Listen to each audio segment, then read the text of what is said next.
Friends, टीके study classes के YouTube channel से मैं तेज कंसरवा मेरे प्यारे सभी मित्रों का बहुत बहुत स्वागत करता हूं, हार्दिक अभिनंदन करता हूं। देखिए फ्रेंड्स, हम राजस्थान की ज्योग्राफी में आज एक बेहतरीन टॉपिक के साथ हम आपसे चर्चा करने वाले हैं। और आज का हमारा जो टॉपिक है, राजस्थान के अंदर जो पशु संपदा है उसके बारे में बहुत ही बेहतरीन तरीके से हम आपसे चर्चा करेंगे। ठीक है डियर फ्रेंड्स, तो स्टार्ट करते हैं आज का हमारा टॉपिक, राजस्थान में पशु संपदा। ओके, देखिएगा राजस्थान में पशु संपदा की बात करते हैं। ओके, देखिएगा राजस्थान में पशु संपदा की बात करते हैं। ओके डियर फ्रेंड्स, देखिएगा इस टॉपिक में हम क्या क्या पढ़ने वाले हैं। देखिएगा राजस्थान की जो पशु संपदा के बारे में हम आज पढ़ने वाले हैं। देखिए इसमें हम बात करेंगे कि ये जो इकोनॉमिक सिस्टम यानी कि इकोनॉमिक की जो क्रिया है उसका कौन सा पार्ट है उसमें ये आता है, कौन से क्षेत्र में ये आता है, ये हम बात करेंगे। और साथ ही हम बात करेंगे जो राजस्थान का जो राजस्थान सकल घरेलू उत्पाद है, इसमें राजस्थान की जो पशु संपदा का कितना योगदान है ये हम बात करेंगे। साथ ही हम राजस्थान के अंदर जो पशु गणना है वो कौन सा डिपार्टमेंट करवाता है, ठीक है, वो हम बात करेंगे। और कितने साल के भीतर ये पशु गणना करवाता है वो हम डिटेल से पढ़ेंगे।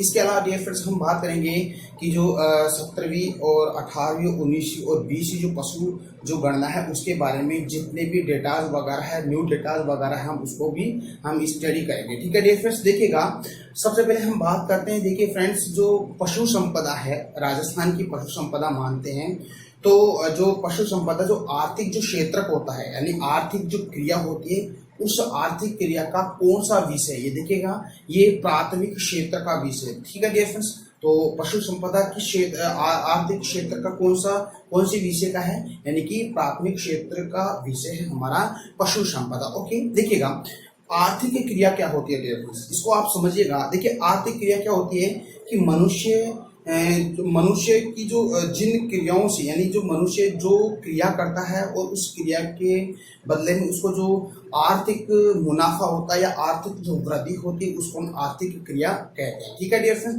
देखिएगा इसको हम थोड़ा सा हम लिख के देख लेते हैं। देखिएगा आर्थिक क्रिया या आर्थिक क्षेत्र, देखिएगा आर्थिक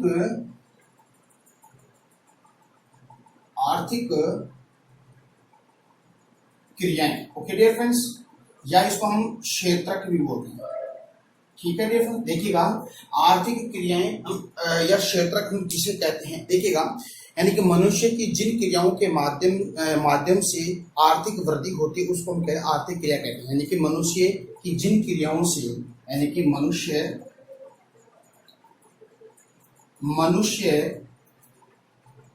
की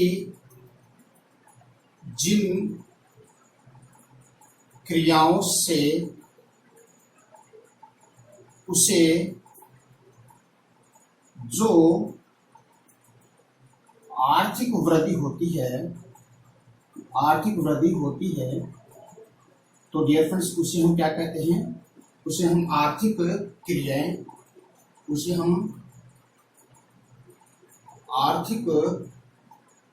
क्रियाएं या उसको हम क्या कहते हैं, क्षेत्रक कहते हैं।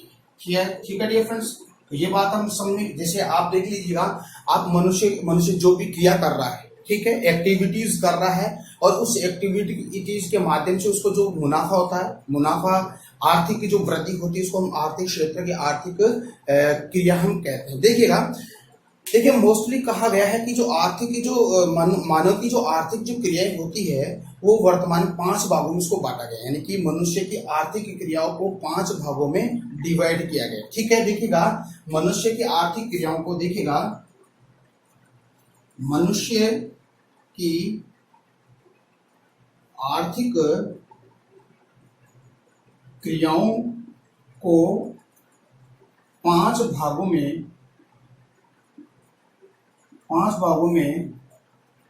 विभाजित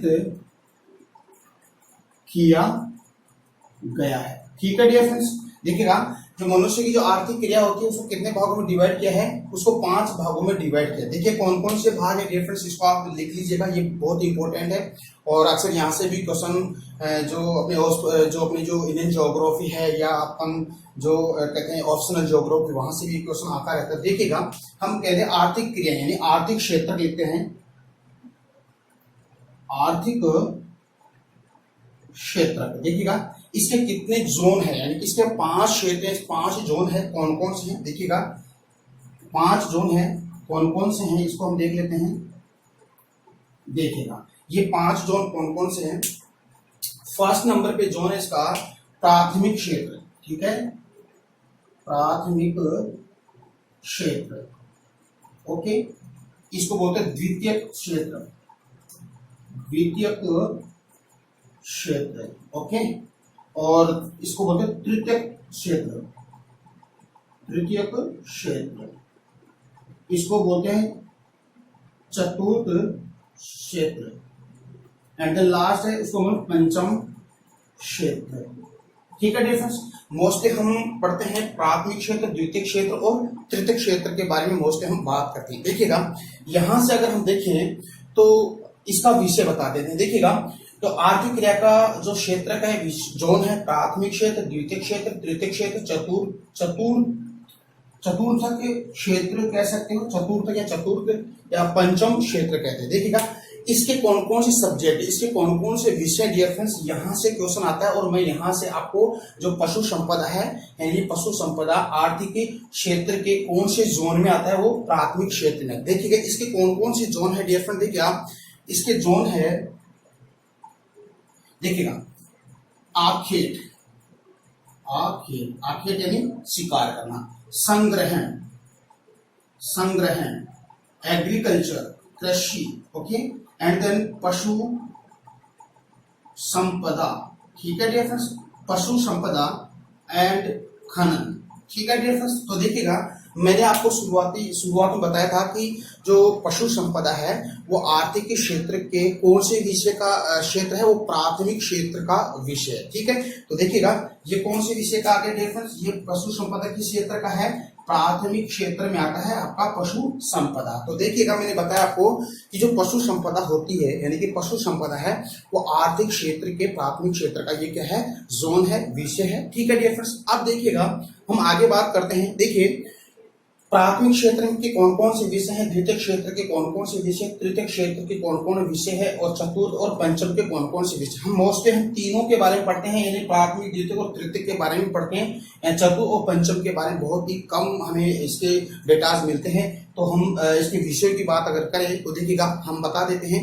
देखिएगा प्राथमिक क्षेत्र में कौन कौन से आखेट करना था, ठीक है, आखेट करके उसका संग्रहण करना था, एग्रीकल्चर होता है यानी कि जो कृषि होता है, और पशु संपदा के बाद जो खनन होता है, ये सारे के सारे इसके क्या है, सब्जेक्ट हो गए। कौन कौन से, आखेट है, संग्रहण है, कृषि है, पशु संपदा और खनन, ये प्राथमिक क्षेत्र के विषय हो गए, ओके, सब्जेक्ट हो गए। हम सेकंड सेक्टर की बात करें तो देखिएगा सेकंड सेक्टर क्या होता है, उसको हम विनिर्माण कहते हैं, और इसको विनिर्माण के साथ उसको निर्माण भी कहते हैं, और उसका ऊर्जा उत्पादन भी इसको कहते हैं। इसके विषय ये हो गए, ओके।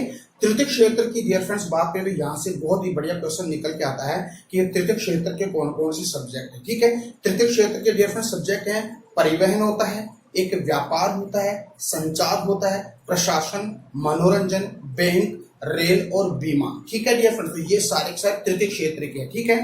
चतुर्थ व्यवसाय में देखिएगा, चतुर्थ क्षेत्र देखिए उसके सब्जेक्ट हैं, देखिए सूचना, शोध होता है, प्रबंधन यानी कि मैनेजमेंट, एजुकेशन शिक्षा, एंड देन हेल्थ यानी कि स्वास्थ्य एवं सुधार, ये इसके आपके चतुर्थ क्षेत्र के सब्जेक्ट हो गए। एंड देन लास्ट आपका जो पंचम जो व्यवसाय है, बहुत ही कम इसको हम पढ़ते हैं, लेकिन फिर भी इसके सब्जेक्ट में अगर बताऊं तो देखिएगा कार्यकारी निर्माण कार्य यानी कार्यकारी निर्माण कार्य होते हैं, साथ ही उसको अनुसंधान होते हैं, अनुसंधान यानी कि सरकार या उसको हम कानूनी और तकनीकी जो सलाहकार होता है, ये सारे के सारे फिफ्थ यानी कि 5वां इसका सब्जेक्ट है, ठीक है dear friend. I hope dear friend ये बातें आपको समझ, ये तो देखिएगा अपने इंडियन ज्योग्राफी में आपको बहुत ही डिटेल से पढ़ाने वाला हूँ, और ये इकोनॉमिक ज्योग्राफी का टॉपिक है। तो आज हमें ये अगर ये आया है यानी कि प्राथमिक क्षेत्र के पशु संपदा किस आर्थिक क्षेत्र का विषय है, आपका प्राथमिक क्षेत्र का विषय है। तो आई होप डियर फ्रेंड्स ये बातें आपको समझ में आ रही है, ठीक है डियर फ्रेंड्स। तो देखिएगा हम आगे बात करते हैं, ठीक है। देखिएगा इसको मैं मिटा देता हूँ, ओके। देखिएगा आर्थिक क्रिया समझ में आ गई, ठीक है। यानी आर्थिक क्रिया यानी कि जो मनुष्य जो भी काम करता है वो अपनी क्रियाओं के माध्यम से करता है, जिससे उसको आर्थिक लाभ होता है, मुनाफा होता है या आर्थिक वृद्धि होती है, उसको हम आर्थिक क्रिया कहते हैं, क्षेत्र कहते हैं। आर्थिक क्षेत्र के को हम 5 भागों में डिवाइड किया है। 5 भाग है आपका प्राथमिक क्षेत्र, द्वितीय क्षेत्र, तृतीय क्षेत्र, चतुर्थ क्षेत्र और पंचम क्षेत्र, ठीक है। तो हमारा जो पशु संपदा है वो पशु संपदा इकोनॉमिक सिस्टम यानी कि इकोनॉमिक यानी आर्थिक व्यवसाय आर्थिक क्षेत्र का प्राथमिक क्षेत्र का ये विषय है। तो ठीक है डियर फ्रेंड्स, देखिएगा प्राथमिक क्षेत्र और द्वितीय क्षेत्र और तृतीय क्षेत्र होता क्या है। यानी कि प्राथमिक क्षेत्र से मान लीजिए आपका प्राथमिक क्षेत्र जो कृषि से हमने जैसे कृषि से गेहूं है, गेहूं से हम उसको कहाँ ले जाएंगे, सेकंड सेक्टर में ले जाएंगे यानी द्वितीय क्षेत्र में ले जाएंगे। वहां पर गेहूं से क्या होगा, आटा बनाते हैं, यानी उसका रूम चेंज कर दिया, मूल्यवान बना दिया, ठीक है। तो उसका निर्माण या विनिर्माण हो गया, ठीक है। इसके बाद में उसका जो हम व्यापार करेंगे तो हम वो थर्ड सेक्टर में करेंगे यानी कि तृतीय क्षेत्र में करते हैं। तो ये इसके क्या हो गए मीनिंग हो गया डियर फ्रेंड्स, ठीक है। तो ये इकोनॉमिक ज्योग्राफी का टॉपिक है, तो उसको हम पढ़ाएंगे बाद में, ठीक है। तो हम अपने वापस सब्जेक्ट पे आते हैं कि राजस्थान के अंदर जो पशु संपदा है उसकी हम बात करते हैं। देखिएगा पशु गणना की हम बात करते हैं डियर फ्रेंड, देखिएगा पशु गणना, ओके। पशु गणना, ठीक है डियर फ्रेंड्स। देखिएगा पशु गणना यानी कि जो जनगणना होती है ना, जैसे जनगणना है वैसे हम पशुओं की भी गणना करते हैं, ठीक है। देखिएगा इसमें हम बात करें तो देखिएगा जो पशु गणना होती है वो राज्य सरकार द्वारा राज्य में प्रत्येक 5 वर्ष के अंदर की पशु गणना की जाती है। यानी कि अब जनसंख्या अगर गणना की बात करें, जनगणना की बात करें तो देखिए ये 10 साल के अंदर होती है और ये 5 साल के अंदर होती है। तो ये कौन करता है, राज्य सरकार द्वारा राज्य में प्रत्येक 5 वर्ष में क्या करता है, पशु गणना कराता है। तो देखिएगा राज्य सरकार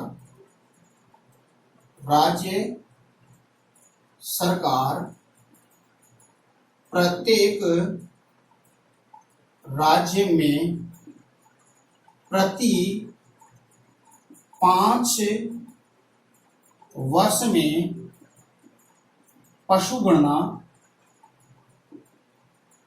करवाता है, ठीक है डियर फ्रेंड्स।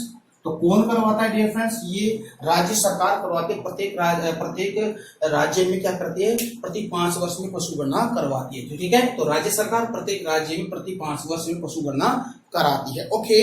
देखिएगा हम बात करते हैं कि जो हमारी जो आजादी के पश्चात यानी 15 अगस्त 1947 के पश्चात क्या होता है कि जो पशु गणना का जो कार्य था, एक तो जो कृषि मंत्रालय और एक था पशु पालन विभाग, यानी कि कृषि मंत्रालय और पशुपालन विभाग दोनों मिलकर ये काम करते थे, ठीक है। तो आजादी के पश्चात, ठीक है, यानी कि आजादी के पश्चात पशु गणना का कार्य कौन करवाता था, एक तो कृषि मंत्रालय, ठीक है, एक तो जो एग्रीकल्चर है कृषि मंत्रालय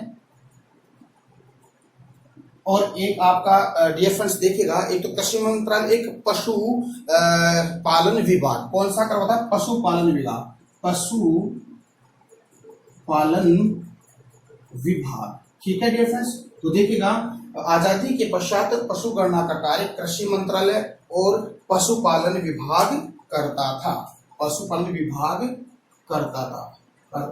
कौन सा कार्य, जो पशु गणना का कार्य करता था, ठीक है। देखिएगा फिर क्या होता है कि लेकिन 1958 में यानी कि 1958 में क्या होता है कि जो कृषि विभाग से यानी कि जो कृषि विभाग क्या हो गया, इससे अलग हो गया, किससे, कृषि विभाग क्या करता है कि 1958 में अलग करके उसको एक पशुधन विभाग करवाता है, यानी पशु विभाग बना देता है। यानी कि पशुधन विभाग ये क्या काम करता है, प्रत्येक 5 साल के अंदर क्या करवाता है, पशु गणना करवाता। और राजस्थान के अगर संदर्भ में देखें तो यह मंत्रालय क्या करता है, यानी ये पशुधन विभाग क्या करता है, हमारा जो राजस्व विभाग होता है जो अजमेर में है, ये अजमेर में राजस्व विभाग से क्या करवाता है, पशु गणना करवाता है। तो वो क्या करता है, 5 वर्ष के अंदर ये क्या करता है, पशु गणना करते हैं, ठीक है डियर फ्रेंड्स। देखिएगा 1958 के पश्चात, देखिएगा 1958 के पश्चात, देखिएगा 1958 के पश्चात कृषि विभाग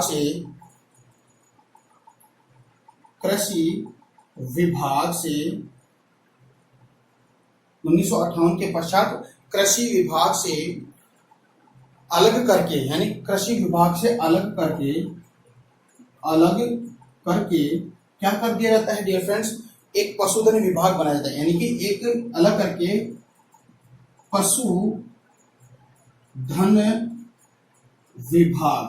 पशुधन विभाग की स्थापना की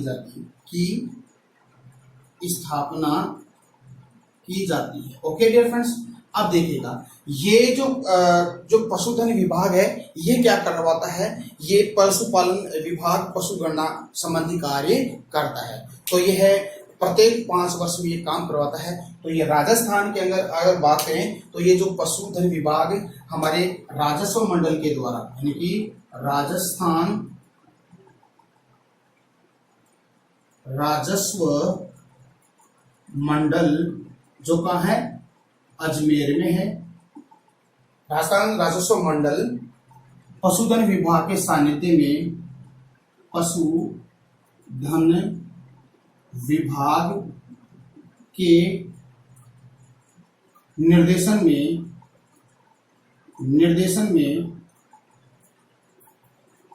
राजस्थान में, यानी कि निर्देशन में राजस्थान में प्रत्येक 5 वर्ष में पशु गणना करता है। ठीक है डियर फ्रेंड्स, बहुत इंपॉर्टेंट है। यानी कि कहने का मतलब है, क्वेश्चन आता है कि राजस्थान के अंदर पशु जो गणना का जो काम है कौन सा विभाग करता है, कौन सा डिपार्टमेंट किसके द्वारा करवाया जाता है। तो देखिएगा पशुधन विभाग किसके द्वारा करवाता है, जो राजस्थान के अंदर जो राजस्थान राजस्व मंडल है उसके सानिध्य ये राजस्व मंडल काम करवाता है। किसके निर्देशन करता है, पशुधन विभाग के निर्देशन में करता है। और कितने वर्ष में, प्रत्येक 5 साल के भीतर डियर फ्रेंड्स ये क्या करता है, अपना काम करता है, यानी कि पशु गणना करता है। ठीक है डियर फ्रेंड्स, आगे बात अगर करें तो आगे की बात हम करते देखिए, इसका आप स्क्रीनशॉट लीजिएगा। देखिएगा आगे बात करते हैं, इसको मैं मिटा देता हूं। देखिएगा आगे हम बात करते हैं। ठीक है, देखिए पशु गणना की बात अपन कर रहे थे। ठीक है, देखिएगा राजस्थान में जो पशु गणना का जो कार्य है डियर फ्रेंड्स, जो रियासत काल में हो चुका था। यानी कि रियासतें थी भारत में 19 रियासतें थी। उस 19 रियासतों के समय में ही पशु गणना का कार्य प्रारंभ हो चुका था। और लगभग 1920 में ये पशु गणना का काम हो रहा था उस वक्त। ठीक है, मतलब पशु गणना होती थी पहले। ठीक है, तो देखिए रियासत काल में, ठीक है, राजस्थान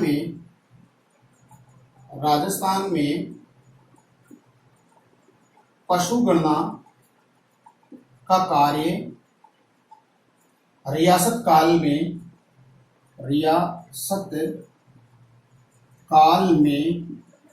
1919 और 1920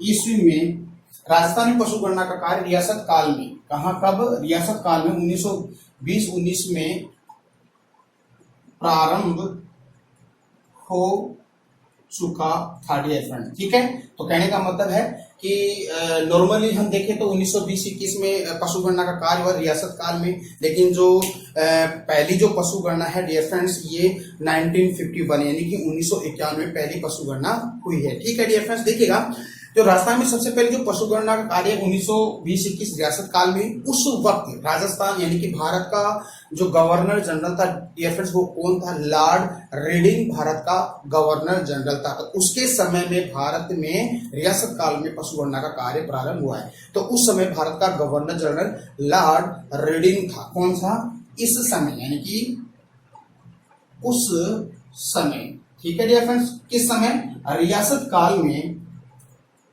उस समय भारत का गवर्नर जनरल कौन था डियर फ्रेंड, लॉर्ड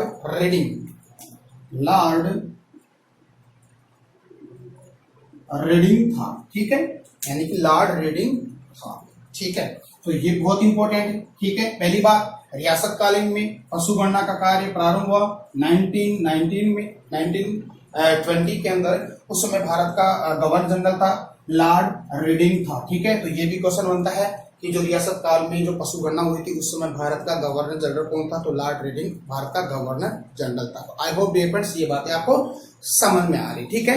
तो फिर भी डियर फ्रेंड्स आपको कुछ समझ में नहीं आ रहा तो प्लीज आप कमेंट करिए, कमेंट सेक्शन में कमेंट में टाइप करके बताइएगा आपकी जो भी समस्या है, उस समस्या का समाधान मैं जरूर होगा, ठीक है। ओके, आगे बात करते हैं। देखिएगा, राजस्थान में आजादी के बाद, यानी कि राजस्थान के अंदर क्या होता है कि जो आजादी के बाद जो पहली जो पशु जो गणना हुई है वो 1951 है, यानी कि राजस्थान में पहली पशु गणना, ठीक है। देखिएगा, आजादी के पश्चात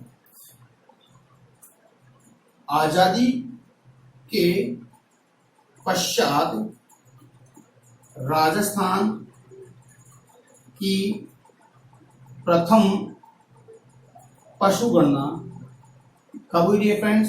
देखिएगा, बहुत इंपॉर्टेंट है, ये हुई है 1951 में, 1951। ओके, तो 1951 के अंदर पहली राजस्थान में पशु गणना हुई है। तो ये भी आपको डेटा याद रखना है कि राजस्थान में पहली पशु गणना कब हुई है? 1951, आजादी के पश्चात। वैसे तो 1919 1920 में हो चुकी है डियर फ्रेंड, लेकिन आजादी के पश्चात जो पहली पशु गणना है वो 1951 में हुई है, ठीक है डियर फ्रेंड। देखिएगा, 1951 के अंदर जब पशु गणना हुई है तो उस वक्त राजस्थान में कुल पशुधन कितना है, कुल पशुधन कितना था, बहुत इंपॉर्टेंट है। देखिएगा, 255.16 लाख, यानी 255.16 लाख पशुधन था हमारे राजस्थान में, ठीक है डियर फ्रेंड्स। देखिएगा, यानी कि 1951 में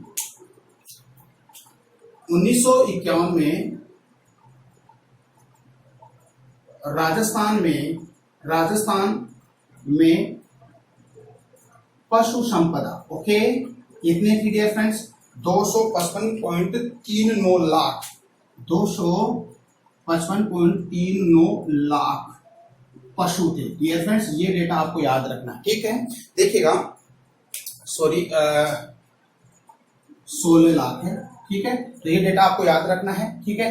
तो देखिएगा, 1951 पशुधन कितना था राजस्थान में? 255.16 लाख है, ठीक है। अब देखिएगा, इसके पश्चात क्या होता है कि प्रथम पशु गणना 1991 हुई, ठीक है। उस वक्त 255.16 लाख पशु हमारे राजस्थान में थे। फिर देखिएगा, हम अब प्रथम के बाद में दूसरी, तीसरी, चौथी पशु गणना की बात हम नहीं करेंगे क्योंकि ये बहुत डीपली हो जाता है। हम सीधे ही चलते हैं 18वीं पशु गणना कब होती है और उस 19वीं पशु गणना कब होती है। देखिएगा, 18वीं पशु गणना 2007 में और 19वीं पशु गणना 2012 में, ठीक है डियर फ्रेंड। देखिएगा, 18वीं पशु गणना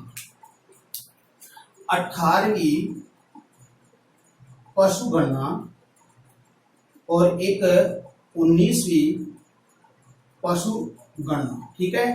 देखिएगा, 18वीं पशु गणना डियर फ्रेंड्स ये 2007, ठीक है, और 19वीं पशु गणना डियर फ्रेंड्स 2012, यानी कि 2007 में तो 18वीं और 2000 डियर फ्रेंड्स देखिएगा 2012 में आपकी होती है डियर फ्रेंड्स 19वीं पशु गणना, ठीक है डियर फ्रेंड्स। देखिएगा, एक बार फिर से देखिएगा, 18वीं पशु गणना 2007 में, ठीक है डियर फ्रेंड्स, और 19वीं पशु गणना 2012 में। अब देखिएगा, जो 2012 में पशु गणना और 2007 में जो पशु गणना हुई है उसमें पशुओं का डिफरेंस कितना है? देखिएगा, 566.63 लाख पशु, यानी कि 566.63 लाख पशु तो किसमें थे डियर फ्रेंड्स? आपकी 2007 में जो 18वीं पशु गणना हुई है उसमें। फिर अगर देखें तो 19वीं पशु गणना में देखिएगा 577.32 लाख, यानी कि 577.32 लाख पशु थे, ओके डियर फ्रेंड्स। देखिए, बहुत इंपॉर्टेंट है, देखो याद करने का तरीका क्या है डियर फ्रेंड्स। देखिएगा, 1951 के अंदर जो प्रथम पशु गणना हुई है तो देखिए 55, ठीक है, 255, फिर 18वीं में 66 और फिर 77, यानी कि देखिएगा 55 66 ये डेटा क्रम चल रहा है, ठीक है। 55 5 6 7, यानी कि 55 66 77, यानी कि 255 566 77.32, ये 63, ये 16। तो आप इसको ऐसे इसके रूप में आप याद करिएगा, ठीक है। तो देखिएगा, इसको फिर देख लीजिएगा, रियासतकालीन 1919-20, ठीक है। रियासतकालीन उस वक्त भारत का गवर्नर जनरल लॉर्ड रेडिंग था, ओके। और ये प्रथम पशु गणना कब होती है? स्वतंत्रता के पश्चात 1951। और 1951 पशु जो धन था हमारे पास राजस्थान में, तो वो था 255.16 लाख पशुधन था, ओके। इसके अलावा देखिए 18वीं पशु गणना 255.63 लाख पशु, 19वीं पशु गणना 2012 में और 577.32 लाख पशु थे, ठीक है डियर फ्रेंड। अब देखिएगा, अगर हम दोनों का अगर देखें, 18वीं और 19वीं पशु गणना का देखें, तो पशुधन, देश के कुल पशुधन का कितना डिफरेंस हो गया, यानी कि देश के कुल पशुधन का 11.27% है, यानी कि देश के कुल पशुधन का 11.27% हमारे राजस्थान के अंदर पशु था, ठीक है, ठीक है, ओके। बात करते हैं आगे। अगर देखिए, अगर जो राजस्थान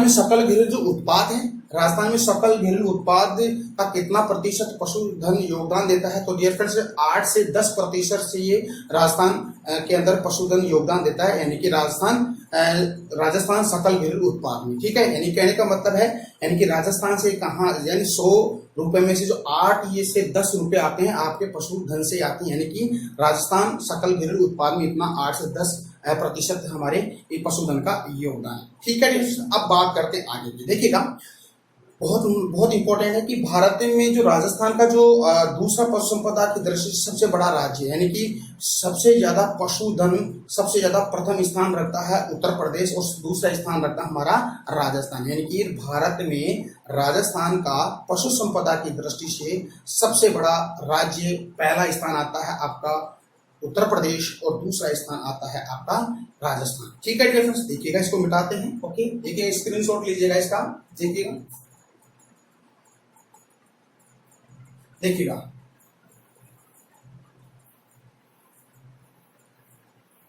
देखिएगा पशु संपदा की दृष्टि से, देखिएगा पशु संपदा की दृष्टि से प्रथम स्थान किसका आता है फ्रेंड्स? उत्तर प्रदेश का, ओके। और द्वितीय स्थान अपने राजस्थान का आता है, ओके। बहुत इंपॉर्टेंट है, ये भी आप याद रखिएगा। प्रथम स्थान तो उत्तर प्रदेश का आता है और द्वितीय स्थान किसका आता है? अपने राजस्थान का, यानी कि पहला स्थान उत्तर प्रदेश का है पशु संपदा की दृष्टि पूरे भारत में, ठीक है, और दूसरा स्थान अपना राजस्थान का आता है, ओके।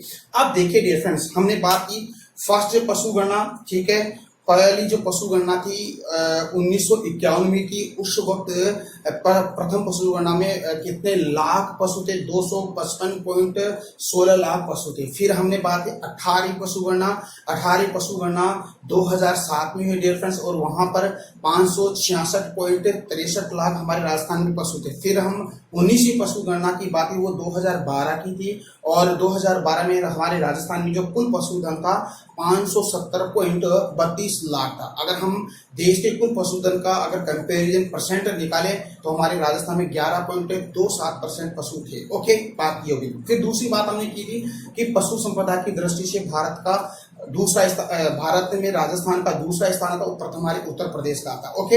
हम बात करते हैं डियर फ्रेंड 20वीं पशु गणना की, हम बात करते हैं, ठीक है। तो 20वीं जो पशु गणना है जुलाई 2017 में प्रारंभ हुई थी, यानी कि 20वीं पशु गणना, देखिएगा राजस्थान में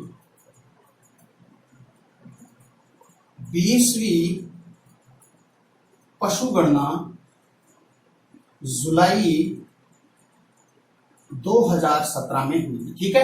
तो डियर फ्रेंड्स, जुलाई 2017 में राजस्थान की जो 20वीं पशु गणना है, तो इसके डियर फ्रेंड्स कोई भी किसी भी प्रकार के अभी तक कोई डेटाज वगैरह नहीं उपलब्ध हुए हैं। तो आपको तो याद ये रखना है, यानी कि 18वीं और 17वीं और 19वीं, ठीक है। तो इसको भी आपको याद करना है, ठीक है। तो देखिएगा, अब एक बार फिर से देख लेते हैं, आपको आपको पहले तो मैंने आपको बता दिया है, फिर भी देख लिया।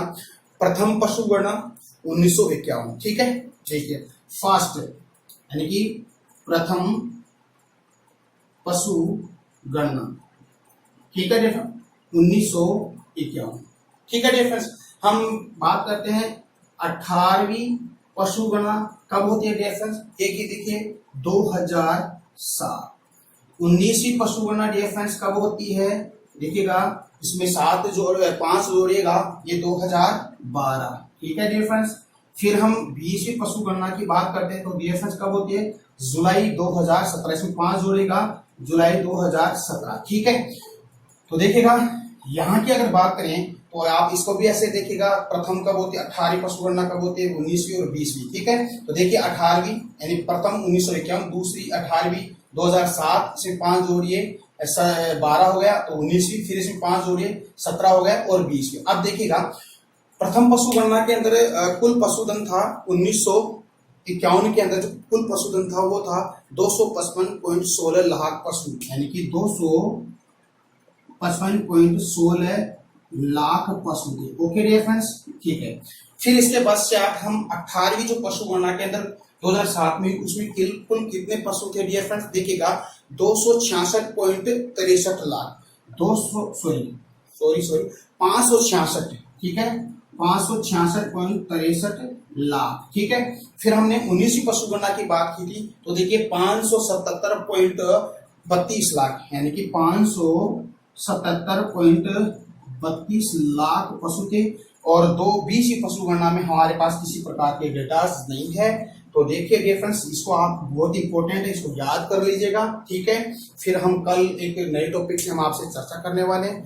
तो डियर फ्रेंड्स देखिएगा, आप ना इसके नोट्स भी बनाइएगा, लगातार नोट्स बनाइएगा। आने वाली जो भी जो भर्तियां हैं, जैसे पटवार की है, जैसे रीट की, उसमें ये काम आने वाली चीजें हैं। और डियर फ्रेंड्स लगातार नोट्स बनाइए, और अपना जो टीके स्टडी क्लासेस चैनल को लगातार शेयर सब्सक्राइब भी कीजिएगा। और सब्सक्राइब करने के पश्चात जो बेल आइकन आता है उसको प्रेस कीजिएगा। प्रेस करने के पश्चात जो भी मैं यहाँ से नया वीडियो अपलोड करता हूँ तो उसका नोटिफिकेशन तुरंत आपके पास पहुँच जाता है। ठीक है। तो हम आपसे फिर चर्चा करेंगे नए टॉपिक के साथ। तब तक के लिए मेरे को इजाजत दीजिएगा।